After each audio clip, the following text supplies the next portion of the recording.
Welcome back to the Untouchaballs podcast. Caden and Leo here. Caden, happy 150th episode. Woo! Did you think we'd be saying that 5 years ago during COVID-19? You know, hell no. But hey, this episode's also something we did back during COVID, back in 2019, where a throwback. Back when Caden Hoffman was still a part of our lives, we did a first-round mock draft back for the 2020 NFL draft. That actually might have been right when Caden Hoffman left our. No, he was on the mock draft episode. Was he? Yeah. Wow, what a throwback. We're gonna pull up a clip of that right now. Maybe they like Jordan. Maybe they like Jordan Love, and they think he'll fall to their second pick. Jordan, don't keep saying that. No one likes. I don't know why. I don't understand Jordan Love. We're not gonna get a clip of that, are we? You never know. We might get a clip of that. All right. And now, 5 years later, minus Caden Hoffman, we're back bringing you our 2025 first round no trade mock draft. No trade final mock draft. We have the big bad NFL draft in just over 24 hours of the upload of this video. It's a few days before that, Caden, so I hope no big crazy news or trades happen before that episode. Yeah. This episode comes out. We're recording this Monday afternoon. You're seeing this Wednesday morning. Draft's obviously Thursday night. We'll probably see a trade before there. Hopefully there's nothing big crazy, though, that really shakes up this first round. Because we like what we see in our mock drafts here. Most definitely. I think we like what we see. Without further ado, we don't want this episode to be any longer than it has to be. Let's hop right in. Number one, going to the Tennessee Titans, Cameron Ward. Yeah, it's Cam, where you look, for one, the Titans need a quarterback really bad. And Cam Ward is probably the best quarterback in this draft class. And another thing, he's the heavy betting favorite to go number one. So when I'm creating it, I'm not thinking, for one, he's the heavy betting favorite. Cam Ward is going to be the number one overall pick in this year's draft. Correct. More likely than not. Yeah, you hear it on his Fortnite streams. You hear the talk in the air, just a consensus feel. I think pretty much everyone in the country thinks Cam Ward's going number one. No discrepancies there. Now, number two, Caden, where we're already going to have our first difference of the episode.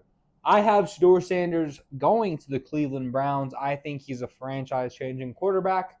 The best quarterback in college football, in my opinion, as I've said numerous times. I think he changes the trajectory of this franchise and becomes the consistency that Cleveland has lacked for 3 decades. I don't have Cleveland taking a quarterback here. I do think they take Travis Hunter out of Colorado here. While I know it has been speculated and Abdul Carter had been the favorite to go number 2 for the longest time, it has seemed to have shifted in the recent weeks that it's looking like Travis Hunter is more likely or not going to go to the Browns than the Giants.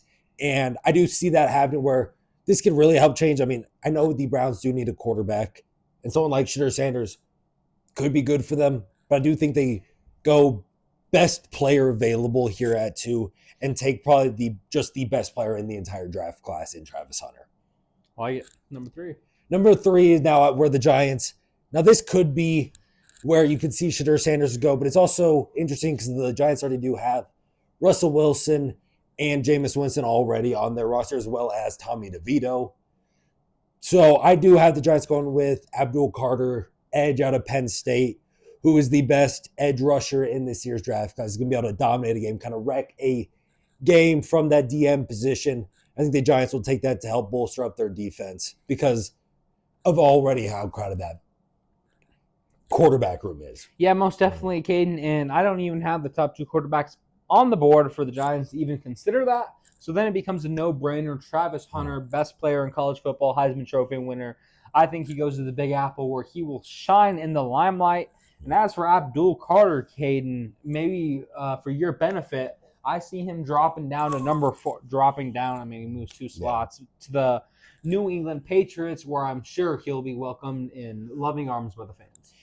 If Abdul Carter does fall to 4, no Patriots fan would be mad with that selection. Correct. He, like I just said with him, he could be a game changer on that defensive side of the football, wreak havoc on the quarterback or in the run game.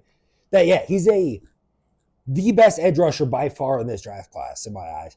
And to get him at 4 would be great for the Patriots. In my mock draft, though, Abdul Carter goes at 3. So, as this being a no trade mock draft, we do have the Patriots having to stick at 4. And with that, I do think they go with Will Campbell, the tackle out of LSU, where I know maybe his arms might not be as long as a lot of people wanted to see.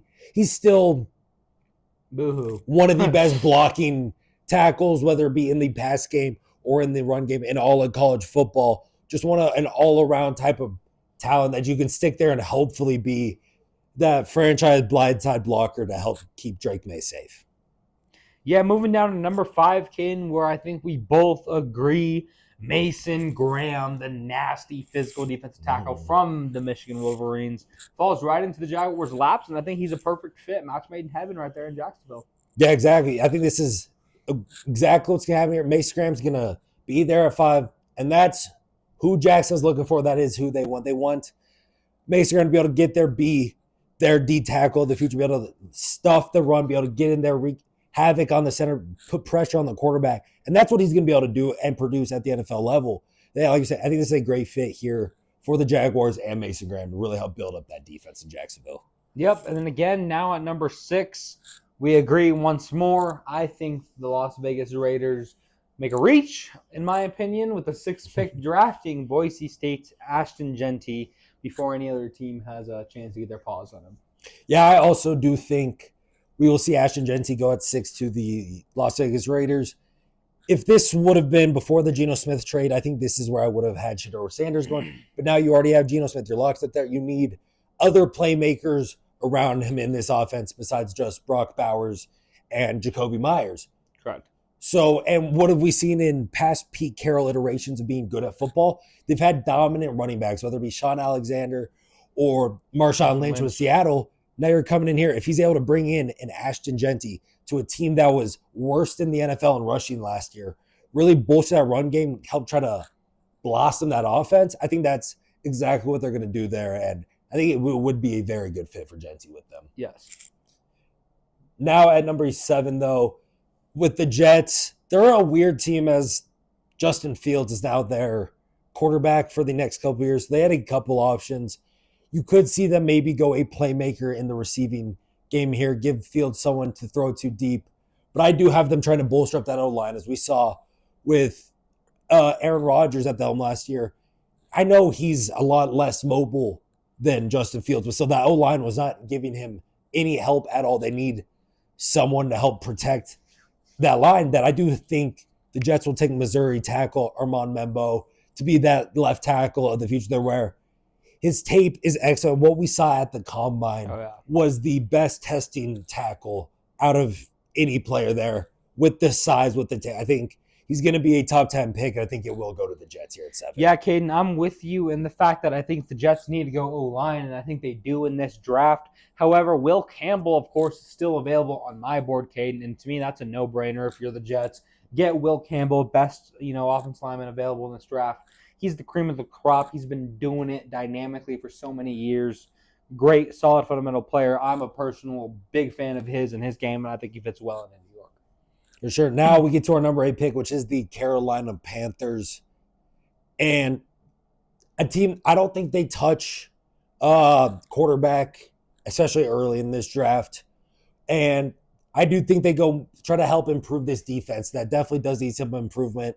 And I think they go with edge rusher Jalen Walker, one of the top edges in this draft class out of Georgia, to help try to bolster up that D-line that was very lackluster last year, was not able to produce well at all. They were one of the worst run defenses in all of college football. Now you can get in the NFL. My bad. So now you have Jalen Walker hopefully to come in, help set that edge, be able to slow down that run game, and also apply pressure and be a attacker in that pass game attack, getting the quarterback. Yeah, Caden, we kind of flip-flop here. I'm thinking on the opposite end. I'm thinking, if you're going to see if Bryce Young, you're going to give him one more shot, one last hoorah to prove if he can make it work, you need to give him what every quarterback needs, Caden. And what is that? A tight end, a safety blanket. A safety blanket, and why not get the best tight end available in the draft in Tyler Warren. I think he's just such a phenomenal prospect that it makes sense for the Panthers to snag him here. Definitely a lot earlier than I think a lot of people expect. I just think just the way that shapes out. But again, Caden, like you said, it also would not be a surprise if it's edge here. Now, when we get to number 9, this is where I do have Shedeur Sanders finally going here to the Saints, where their quarterback room right now is an aging, not good, coming off a big bunch of injuries, Derek Carr and Spencer Rattler. Not a good quarterback room. So, yeah, you need a quarterback. I think this is where they try to help prepare for the future. Get Shedeur Sanders. While Shedeur might not be their day one starting quarterback, they might start with Carr. They need to start playing for the future, try to get that quarterback of the future for a Saints team that every year is somehow way over the cap limit, even though it keeps going up. That they need if they want to keep competing, they need to get a quarterback in on a rookie deal, try to help develop him. I think Shedeur is the fit for them at 9 with the Saints. Fair enough, Caden. I think, the Saints need a lot of help on this team, but I think more specifically, they need to go offensive line. And why not go Armin Membao, like you talked so highly of earlier? He's still available in my mock, and I think he is, again, the second best tackle in this class. Throw him right there, in the mix. In Saints, you got premier all-pro tackle to anchor that offensive line for years to come. The very worst, you got a franchise player to keep that O-line solid and see what happens. So yeah, the Bears pick is interesting here. They can go a couple different ways. Who do you have them going with here next? They could, but I think they need to go edge, Caden, and I think Jalen Walker is available right there for the taking. Let the Georgia Bulldog get there, set the edge, play loose, play wild, and fit right in, with the Bears. I think this is who they're going to end up going towards. I think it's someone who they like, and we'll see what happens. So, yeah, this is kind of funny here where to the Panthers at 8, I had Jalen Walker going. You had Tyler Warren. And here at 10, you have Jalen Walker. And I here do have Tyler Warren going to the Bears, where I think especially now with Ben Johnson as the head coach, being such a offensive kind of mastermind, what we've seen these last couple of years out of Detroit, that he's going to want to supply Caleb Williams. They're going to want to supply Caleb Williams with all the possible weapons to really break out there. And with Tyler Warren being able to sit there at 10, if you can have a game-changing type of tight end, whether it be like a Brock Bowers or right now, or like Sam Laporta, Kittle, Cole Kmet? like that. Cole Kmet, I had thought Cole Kmet would actually have a pretty decent year last year, and he didn't do anything. Yeah. If you can get a true game-changing playmaker in Tyler Warren, I think that's a great fit for that Bears offense to help blossom Caleb Williams. I like it, Caden. I don't hate that. 11 to the Niners, another kind of interesting pick here where they have a couple different needs and areas they could go with, where I do see them actually going offensive line here, going tackle with Kelvin Banks out of Texas. Where, yeah, obviously they have the best left tackle in the NFL in Trent Williams. He's going to stick there until he retires.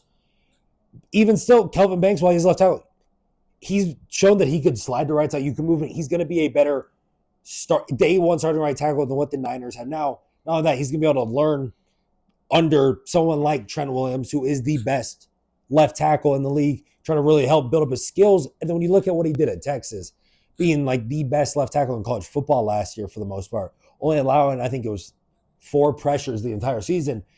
In pass pro, he's one of the best pass protecting tackles in this entire draft class.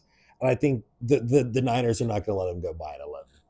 Yeah, Ken, I think a player who the Niners aren't going to go by at 11 is actually Teterow McMillan.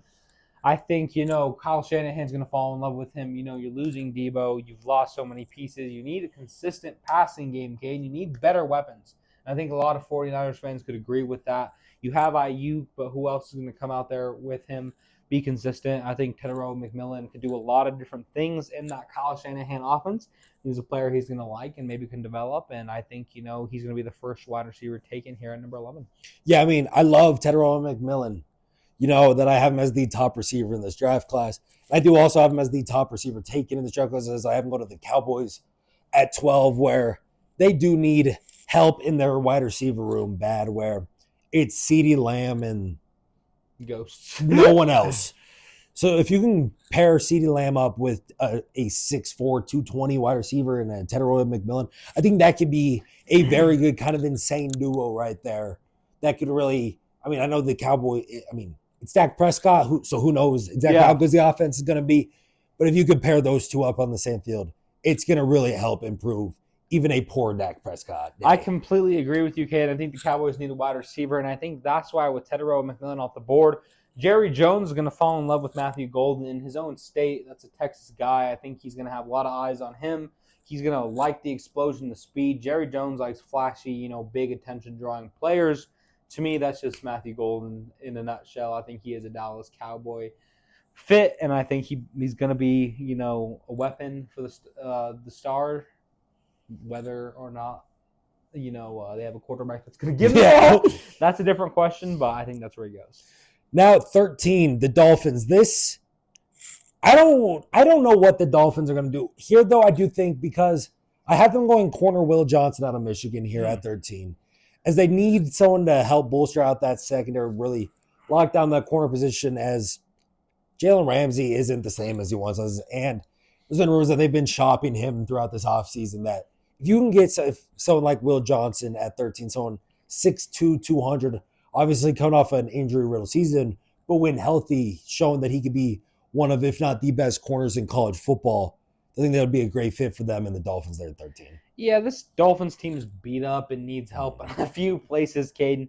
But I think when you look at what's been the biggest struggle over the last couple of years, why the Dolphins haven't succeeded, it's because Tua's been knocked on the ground, concussed all the dang time, which is why I think they go out and get Kelvin Banks from Texas, Caden. You just talked about how good he is with the diversity, being able to play both sides. He's a plug-and-play, smart guy. I think he's an instant add, an instant addition that's going to be beneficial towards this run game and just help the Dolphins be a more consistent team, because we see how much they fluctuate up and down in terms of their consistency. I could see the Dolphins going corner, tackle, or wide receiver in that first round pick there. That I think one of those three will be addressed with that first round pick. Now we get to 14 though with the Colts, and I think this is where we see the second tight end go off the board in Colson Loveland out of Michigan, where this is a big kind of prove it year for Anthony Richardson, kind of like what you were saying earlier with Bryce Young and Tyler Warren. I think that's what they're going to try to get out of Colson Loveland here in Indy, where the Colts had the least receiving yards out of tight ends out of any team last year in the NFL, that they need some production out of that position. You bring in someone like Colson Loveland, who can be a stretch down the field type tight end in the receiving game, give you those big plays offensively, be a safety blanket for a inaccurate, struggling, still very fundamentally not sound quarterback in Anthony Richardson. That Colson Love, I think, was what the Colts will do to help try to stabilize their mistake of drafting Anthony Richardson a couple years ago. Yeah, Caden, and I think, the Colts need help at that edge position as well. You look at that division, they have C.J. Stroud, they have Trevor Lawrence that they're going up against. They're going to need to apply pressure if they're going to want to compete, Caden, because that is a division that's trying to leave them in the dust there. But I think Mikael Williams out of the University of Georgia fits that role. He's going to come in. He's going to play. He's got a lot of potential as an edge, as a disruptor. He can grow and develop and blossom to that playmaker that they need on the defensive side. Mikael Williams, definitely one of these top edges in the draft class. Him to the Colts, I think, would also be a very good choice for them to help really bolster up that defense, try to also be shut down. Correct. And then at number 15, Caden, the Falcons need an edge. They need one badly, and I think they come and get Shamar Stewart based on the potentials, based on the numbers, based on the size. We saw them reach, with a crazy potential last year when they had Kirk Cousins, went and got a quarterback. I think they're willing to take the gamble on Shamar Stewart, knowing that he may not produce as much, but just looking at his numbers, his measurables, and what they can turn him into, and I think they go out and snag him here. Yeah, I also do think the Falcons go edge here. I don't think it is Shamar Stewart, though. I do think it is Mike Green out of Marshall, who led all of college football in sacks last year with 17. Had over 80 tackles, just being a true menace on the defense. Mike Green on Marshall, one of these true stud edge backers who can get to a quarterback, not get faked out. I think this would be a great fit here. Well, I think we both agree the Falcons do go edge. I just believe they're going to value what we've seen out of Mike Green in college a little more over what the potentials could be out of the Shamar Fair. Stewart. Now at 16, we get to the Arizona Cardinals, and this is where I have Texas corner John A. Barron falling, where their offense, they don't need to really add like they don't need a receiver really. Tight end, they got covered. The running duo was actually amazing last year. There's not a lot of offensive needs unless maybe you look at the O-line. But I think this is where they go help boost up that secondary. And to have John A. Barron fall to them at 16, I think that's just going to be kind of like, we need a secondary, and he's right here for us. It's too good to pass up. This is who we're going to take here to be our new shutdown corner. I completely agree, Caden. The Cardinals need a corner, and in my mock, I have Will Johnson being the corner that falls right into their lap, and I think there's no way they pass up on him for all the reasons you just stated. They need a corner, and he is premier, he is locked down, and he's going to be there. Who do you got the Bengals taking at 17? Well, the Bengals need defense, and they need it everywhere, Caden. So you could really throw a dart on the board of a defensive position, and the Bengals are going to need that, and you can slide them on over. But the player defensive end you just talked about, Mike Green, he is nasty, he is violent, he is physical. I think he's going to be one of the premier defenders in this class. We just talked about it on yesterday's pod, which if you haven't listened, go check out, because you'll hear a lot of why we kind of like certain players more specifically. But yeah, he fits the Bengals mold. I think he is a Bengal through and through and would be an instant help to that struggling, pitiful Bengals defense. You see, if Mike Green was available, I would have him be my pick for the Bengals here at 17. But with him going to the Falcons at 15 in my mock, I do have Michael Williams, the edge out of Georgia, going to the Bengals here. Like you said, they need defense. They need defense bad. And to pair Michael Williams on the opposite edge of Trey Hendrickson, that excites me. That means that D-line could be one of the best in the NFL next year. And Michael Williams was incredible at Georgia. We're going to have a bunch of really sound NFL-ready SEC offensive lines. Like we saw what he was able to do against Texas in the couple different times they played last season. Like he'll get in there, he'll attack that quarterback. I think him on the Bengals, paired up with Trey Anderson, would be lethal. Most definitely, Caden. Coming at number 18, Seattle Seahawks. Who are you rocking with this pick? The Seattle Seahawks have had a very weird offseason where you trade Geno Smith, trade DK Metcalf, cut Tyler Lockett, but then you sign Cooper Kupp, and your new quarterback is Sam Darnold. Weird offseason, but this is why I do think they need to go receiver here at 18, try to boost up their Super, because you lost DK Metcalf. Yeah, you have JSN, who was very good. It looked like he can be good. You can't just have Jackson Smith and Jigba, though. And with Matthew Golden sitting there still being with only Tedroy McMillan coming off the board so far, I do think Matthew Golden is the perfect spot here for the Seahawks, where Matthew Golden, 6'1", ran the fastest 40 out of any receiver at the combine, sub 4.3 at 4.29, was the number one receiver for the Longhorns offense last season, can get the jump ball, can run sharp, crisp routes, get open space, and be able to outrun any defender. I think he'd be a great fit for the Seahawks offense, trying to go forward with Sam Darnold. Yeah, Caden, I think, going forward with Sam Darnold, you're going to have to protect him. And that Seahawks offensive line has been struggling. It's getting better, I guess, but it's a position of need. They need to address it. And with that, I think they go interior O-line with Gray Zabel out of North Dakota State. He is so diverse. He is fundamentally sound, got great technique. He is violent. He is nasty. And I think, it may be a little bit of a reach on some boards. I don't know if Gray's really going this high in a lot of places, but I think when you look at O-linemen who are available and fits the needs of the Seattle Seahawks, he plugs and plays in there nicely. Before I say who our next pick, I do want to just say, speaking of Gray Zabel, go back to our episode when we were recapping the Senior Bowl and the East West Shrine Bowl. We were talking about how good Gray Zabel was during those showcases. He was looking like one of the best interior O-line in this draft class. That shows there. And it'll show later, because I do also, spoiler, he will be in my first round as well. Yes. Next, though, is the Bucs at 19. I do have them buffing up their defense here. I think they could go a couple different ways on their defense, whether it be linebacker, safety, maybe a corner. But I do think we will see Nick Emanwari out of South Carolina be the first safety off the board and go to the Bucs here at 19. pair him opposite of Antoine Winfield Jr. out there in the secondary to really help kind of shut it down because they were one of the worst pass defenses in the NFL last season.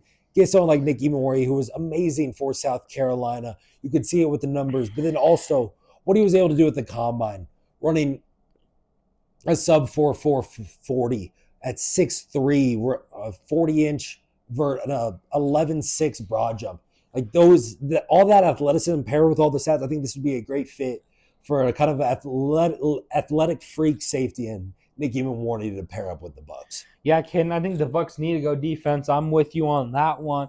But I think they're going to go linebacker, actually. I think Jahad Campbell from the University of Alabama was a fit here. He falls down to the Buccaneers, and I think he fits in with who they are as a culture. They need help on that side because Baker Mayfield's got them riled up. He's got that offense locked and loaded with Mike Evans. They know what they're doing. They're going to drag this team to the playoffs. But with defensive help, they can make a serious run and be more contenders once they get this team locked and loaded.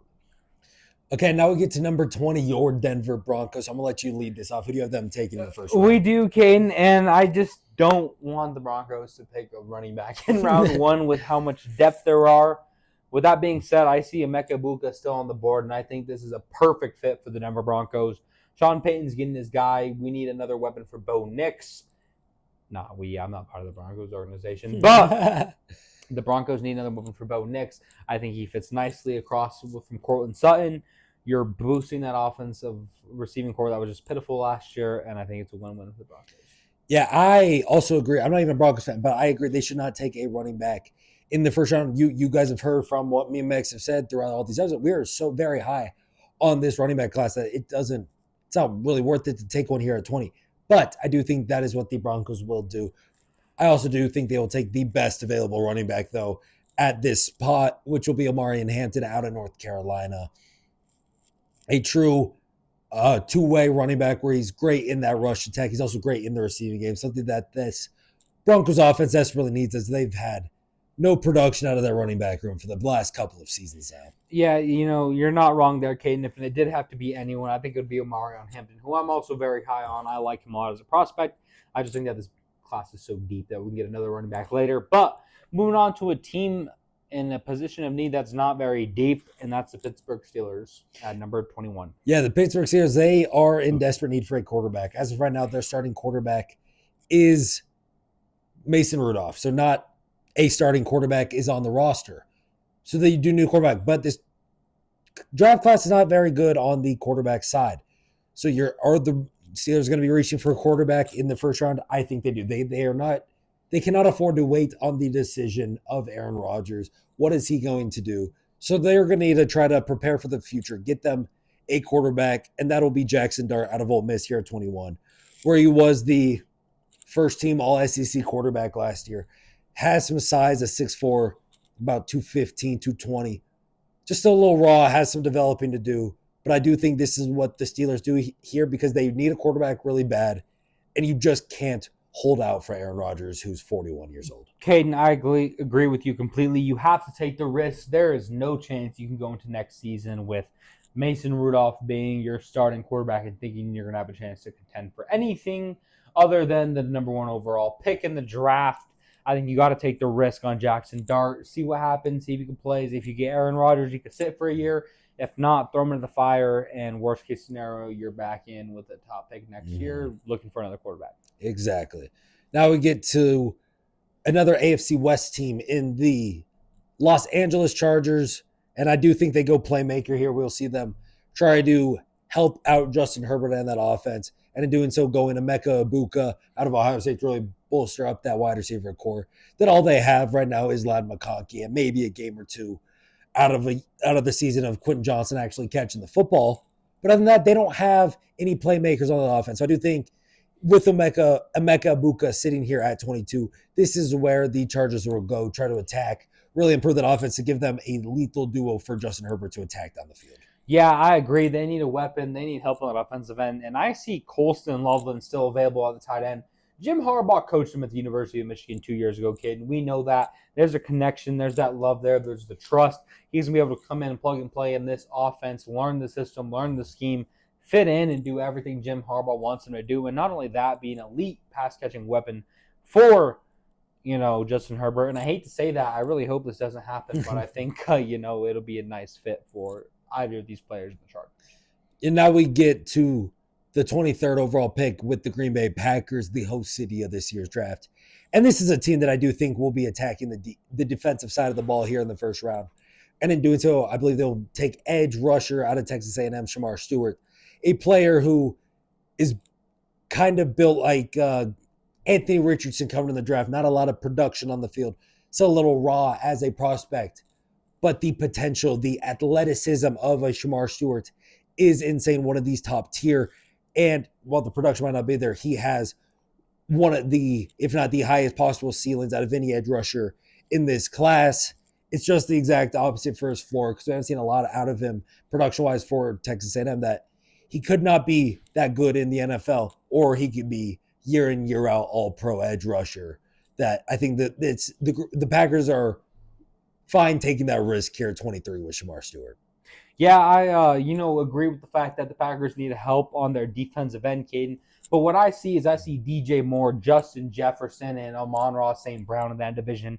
And I see a Jair Alexander at this cornerback spot who's been inconsistent within his health, within being on the field and actually contributing for this Packers team. They need help. They need depth, and I think they need someone consistent. So I do see Jahdae Barron, who is still available, going number 23 overall to the Green Bay Packers, which is a little bit of a surprise, that he may not have been taken earlier, Caden, but this is an impressive talent who I see fitting in Green Bay.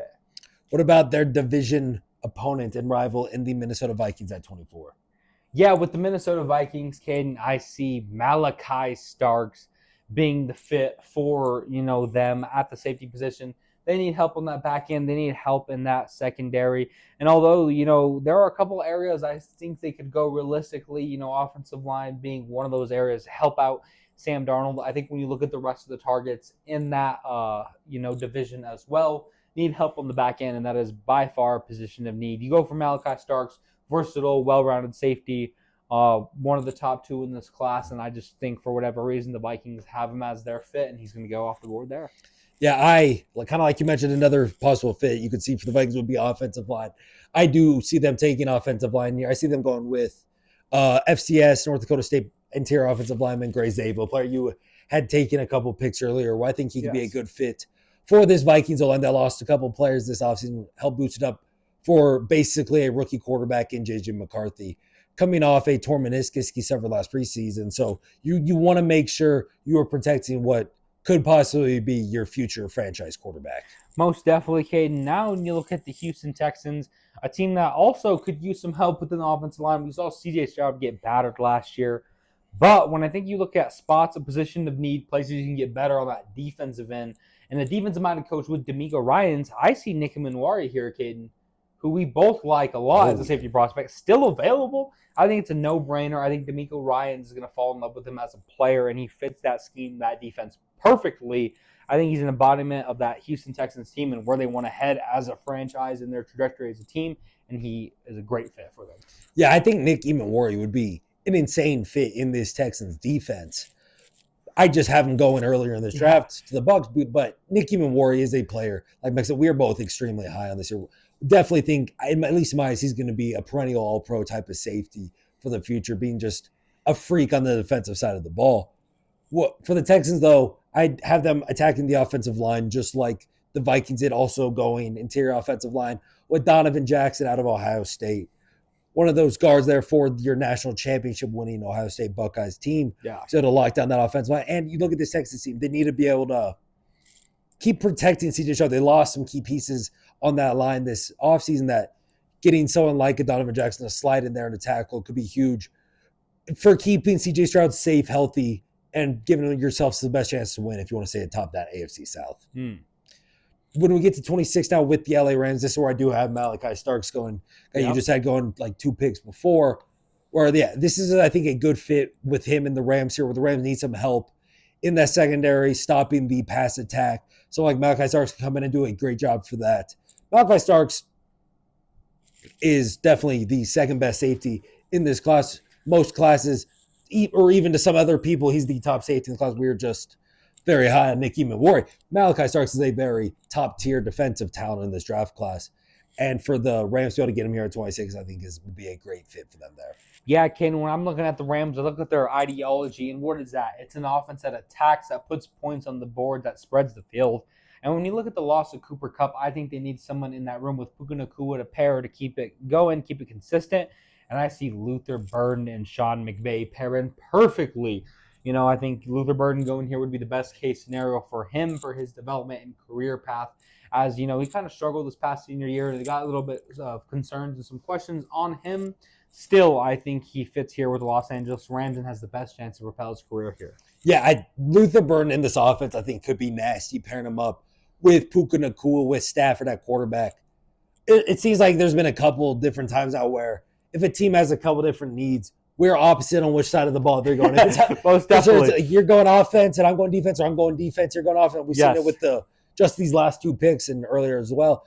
Now that we get to the Ravens at 27, they're a team that likes to go best player available, but it's usually the best player available on defense. Correct. And I think what they're going to be able to get here at 27 is D tackle out of Oregon, Derek Harmon, to really help bolster up what was already the best rush defense in all of the NFL last year. Really help stuff that middle, slow it down, make it tougher for any of these offenses to advance on this Ravens defense. Yeah, Caden, I agree with you. This Ravens team has been known for their intelligent draft picking later in these rounds, as they've been in the last few years, knowing how to snipe, that good talent at the end of the first.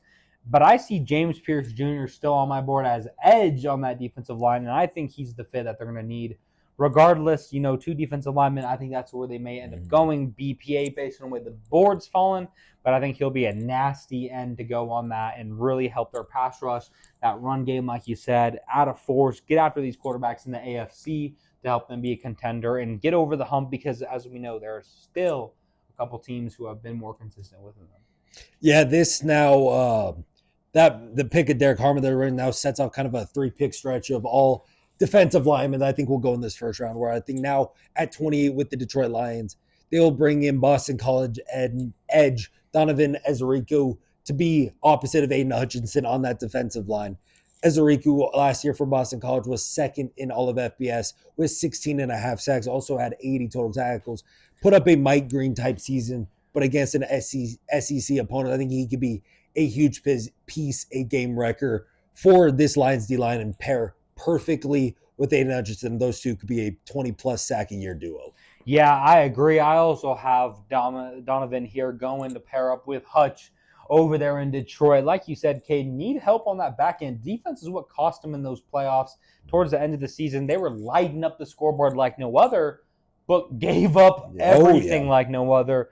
Get some help on the edge. Get after the quarterback. Foundation in the run game. Got to like that pick from Boston College, and got to like the motor and intensity. Like always, we've spoken on a few of these prospects and how much we truly enjoy them in our video yesterday. Check that out if you haven't yet. Now we get to 29 with the Washington Commanders, who made a surprise run with rookie quarterback Jaden Daniels to the NFC Championship last year. Max, who do we got them taking at 29? A little bit of a surprise for some people, but I've been on the Jaden Daniels train. He put the team on his back, and he was the primary rushing attack last year, which you just can't have moving forward, Caden.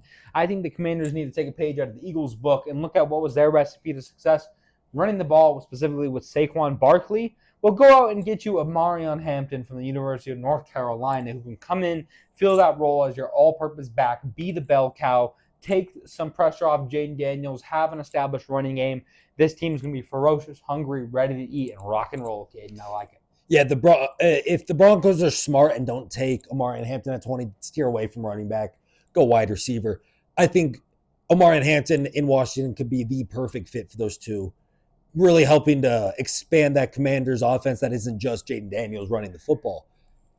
But with me having Amarion Hampton already gone at 20, I do have the Commanders attacking the defensive side of the football, attacking their defensive line, going with the edge out of Tennessee, James Pierce Jr., just an athletic freak, kind of like Shamar Stewart, where James Pierce Jr., 6'5", 247, was the fastest linebacker at the combine, ran a 4.47 40, the only linebacker or edge rusher to go sub 4.5 at the combine. Nice. Compared with that, he's got an elite jump, elite quickness, and he's able to get to that quarterback and bring him down. Been a great producer for that Volunteers defense that I think James Pierce Jr. could really help pair well with that Commanders defense. Like we said, another little bit of disparity there. It's going to be interesting to see how the dominoes fall on this one, Caden. Looking at the Buffalo Bills, a team who has been competitive over the last few years, but they are still not able to find the missing piece to get over that hump and go to a Super Bowl, Caden. I see Derek Harmon out of Oregon, the defensive tackle you just talked about a couple of picks ago, going to the Ravens, and all his ferocity and what he brings to the table as an interior defensive tackle. I think he fits well with the Buffalo Bills, and I think regardless of, if that kind of flops, I think the Bills and Ravens both need to go defense here in this tough AFC that's only getting more offensive weapons, that's only getting better quarterbacks. To compete, to continue to advance, they need that force there up in the defense. Yeah, I agree with you for sure. I do think the Bills do need to go defense here in the first round, attack the defense side of the ball. Well, yes, they do need some sort of defensive line, with me already having most of the big D tackles, like maybe a Walter Nolan or something could go here to Buffalo at 30. But I think what they will do is attack their secondary that does need some help, and they will go with Maxwell Harrison out of Kentucky, the fastest corner in the draft, 4.28 40 at the combine. One of only two players to go sub 4.3, him and Matthew Golden. So one of the fastest players in the draft, or the fastest. And then you have him being able to, I know he was hurt last year, but if you look back at his 2023 stats, was a lockdown corner in the SEC, had 5 picks against these SEC quarterbacks, was good at tackling that. He can be a very good corner for this Bills team that needs some help there in the secondary. Yeah, okay. Now looking at, the runner-ups of the Super Bowl, the Kansas City Chiefs, Caden, who do you think they go? Yeah, so for the penultimate pick here in the first round, I have the Kansas City Chiefs going and attacking the offensive line. As they lost Joe Thuney in the offseason, trading him to the Bears, I think they go the offensive tackle out of Ohio State, Josh Simmons, who, yes, he tore his pec, and that's the reason why he's kind of here at 31. Before that, he was looked in a lot of people's eyes as one of these top tackles in the draft class, getting drafted up there with a Will Campbell, Armand Membo, Kelvin Banks around that top 10 area. Did tear his pec, missed a lot of the season, so it's hurt his draft stock. And now for him if he's there available at 31 for the Chiefs, it's going to be impossible for them to pass him up, as he could really help bolster this O-line that definitely needs some help, because they can't just have Patrick Mahomes running for his life every play and expect to win. They can't, Caden, and they got absolutely torn up in that Super Bowl with that Eagles front seven that got after them, made them uncomfortable, stopped any sort of momentum in the first half of offense for the Chiefs, which is why I also agree in thinking that they need to go get Josh Simmons, who's a guy, like you said, we could see go earlier to a team like the Vikings or potentially even the Seahawks, one of these teams who need an offensive lineman. But I like him. He's available here, and I think he goes to the Chiefs in a position of need on that offensive line for sure. Now the Super Bowl champion, Philadelphia Eagles. Who do you have as the final pick of the first round? Yeah, closing out this first round, a player you just talked about a couple of picks ago, and Maxwell Harrison, the speedy SEC defensive back, Caden. He comes out with some experience. Obviously, the injury concerns, which is why I think he falls. But when you look at the Eagles, they just lost their 2 cornerbacks from that Super Bowl run. They gave up Brad Bailey. They gave up Darius Slay. They need to go and add more depth. They need someone else to come fill this role. Why not give the Rook the chance there at 32, see what he comes, see what he develops in that Eagles secondary? Now, like I said, I also agree that the Eagles will attack defense here to end our first round of the NFL draft. But I think they go towards linebacker with Alabama's Jihad Campbell, who is one of these premier off-ball linebackers here in the draft, where he's an elite tackler, double-digit tackles in a majority of his games last season, one of the top players in total tackles in all of college football last year. He's also pretty good in coverage, good in the run game. I think this could be a very good fit, plug-and-play day one type of linebacker for the Eagles. Yeah, Ken, we're going to have to see how the cookie crumbles tomorrow night. It's going to be exciting. We appreciate you guys for staying all the way through if you have. But before we end this segment and you give our close off, Caden, I want to know, who is your lock for this NFL draft? My lock, Cam Ward to the Titans, anyone? Oh, this guy, bro. Okay. Come on. No. Too easy. Really, though, my lock, who I feel most confident in, is at number 15. I do really think that the Atlanta Falcons will be selecting Mike Green out of Marshall to be their edge of the future and really help produce on a D-line that was so lackluster last season. Yeah, Ken, and I've talked about it earlier. I see Matthew Golden, the speedster, as a perfect pinnacle player in Jerry Jones' eyes. He's going to fit in that Dallas Cowboys offense. He's going to wear the star on his helmet, and I think he's a player that they're not going to want to pass up just on the way my draft board has shaped out, and I see Matthew Golden go to the Dallas Cowboys. I do like that. If think we will probably see the Cowboys go receiver there in the first round. So I would not be surprised if it is a Matthew Golden. Yes, well, we're going to have to see. Let us know who you think's been the closest, whose draft you agree with more. But Caden, what should these people do before they go? Yeah, make sure you guys leave a like on this video if you did enjoy. Leave a comment, like Mike was saying, whose draft you agree with more. Are there any players you think are going to shoot up or shoot down draft boards? Are there any players you think are going to be busts or the best players in this first round? Make sure you guys turn on post notifications to never miss an upload of the Untouchaballs podcast, and share this with your friends, family, strangers, neighbors, anything like that. Most definitely, we appreciate y'all for sticking through 150 episodes of the Untouchaballs podcast. We thank you, we appreciate you, and most importantly, we'll see you all next time.